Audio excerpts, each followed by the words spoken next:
অসমৰ চিৰবৰেণ্য ব্যক্তি ভূপেন দা।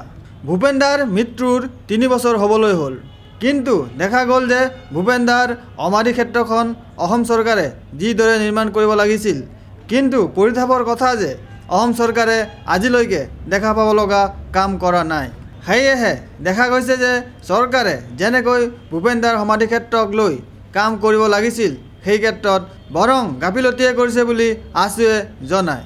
গতিকে আজি গুৱাহাটীৰ জালুকবাৰীত অৱস্থিত ভূপেন দাৰ সমাধি ক্ষেত্ৰস্থলীত পশ্চিম গুৱাহাটী ছাত্ৰ সন্থাই সামগ্ৰিকভাৱে ভূপেন দাৰ সমাধি ক্ষেত্ৰ অতি শীঘ্ৰেই নিৰ্মাণ কৰাৰ দাবীত এক সবস্থান কাৰ্যসূচী ৰূপায়ণ কৰে।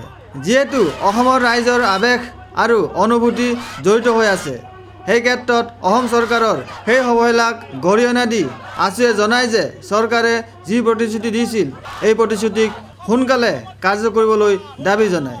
লগতে আছুৱে দাবী জনায় যে আগন্তুক বিধানসভা বাজেট আহি আছে, গতিকে ভূপেন দাৰ সমাধি ক্ষেত্ৰক লৈ এখন পুঁজিৰ বাজেট বনাই বিধানসভাত উত্থাপন কৰিব লাগে আৰু ভূপেন দাৰ সমাধি ক্ষেত্ৰখন সুন্দৰকৈ প্ৰতিষ্ঠা কৰিব লাগে বুলি আছুৰ এজনী সদস্যাই কয়। তেওঁ এজন মহান শিল্পী, গতিকে তেওঁ অসমক যিখিনি দি থৈ গৈছে, গতিকে এটলিষ্ট তেখেতৰ যদি সমাধি ক্ষেত্ৰটো ভালদৰে নিৰ্মাণ কৰিব নোৱাৰে আৰু এই 3 বছৰৰ পৰা অলপকৈ তাকো কিমানখিনি মানে এনেকুৱা মানে আন্দোলন কৰাৰ পিছত ইমানখিনি কাম মানে আগবাঢ়িছে, সেইটো সকলোৱে দেখিছে।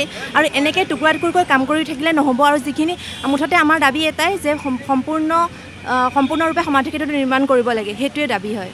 Video' journalist Sushanta Das, Sentinel news, Guwahati.